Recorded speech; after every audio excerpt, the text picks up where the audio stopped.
Hi, I'm Omar Nakkash, founder and creative director at Nakkash Design Studio, and welcome to my home.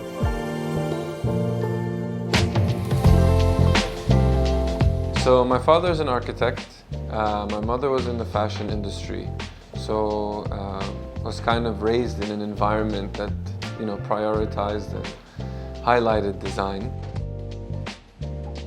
I was actually born and raised in Sharjah in the 90s, early 90s. It was an amazing upbringing. It was a much simpler time, no internet. And so you were forced to kind of go down and integrate within your micro environment, and it was very multicultural. And it was an amazing upbringing, honestly, mostly outdoors when weather allowed. I ended up studying at Parsons in New York, design and management, and doing a master's in interior architecture in Milan. So I joined the family business once I graduated from Milan in 2013, which was a retail furniture business. And a couple of years later, in 2015, I started the Nakkash Design Studio to create concepts and to offer more of a service rather than a product. And it's been growing organically ever since. Really everything that revolves around art and culture and design is something that I find myself gravitating towards when I'm not working. So that's how I know that this is, what I'm passionate about. Obviously music, arts and culture. Well, at the moment I'm listening to this French artist called FKJ, which stands for French Kiwi Juice, and he's a one-man band, and what he does is amazing. But I also love the classics, Italian music. So this was when I was in Milan. During the design week in April.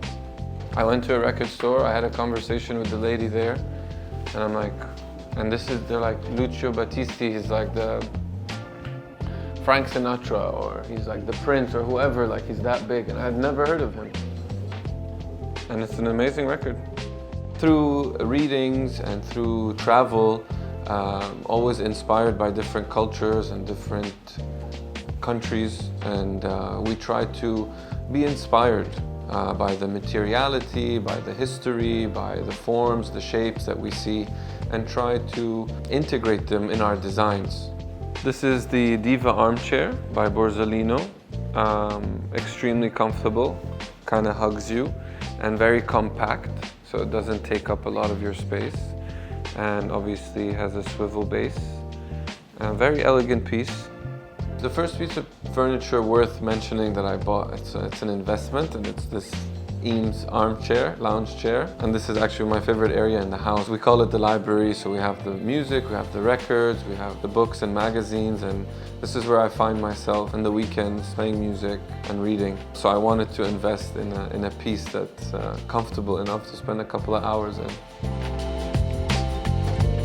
Seeing the project being executed at the end, really the final product, is what keeps us going. We really want to be able to create spaces that evoke a certain reaction, emotional reaction from the user, from the client.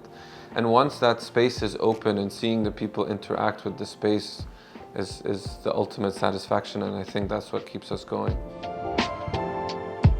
It's really a collection of all the items that we've gathered throughout the years, and that was a starting point. We started from some paintings, and we said we'd want to highlight this painting in the living room, and then so the color palette, for example, from the living room stems from the artwork. The dining table is a Kenneth Kabompwe dining table, so it's very light. It has a glass top, an amazing weaved base.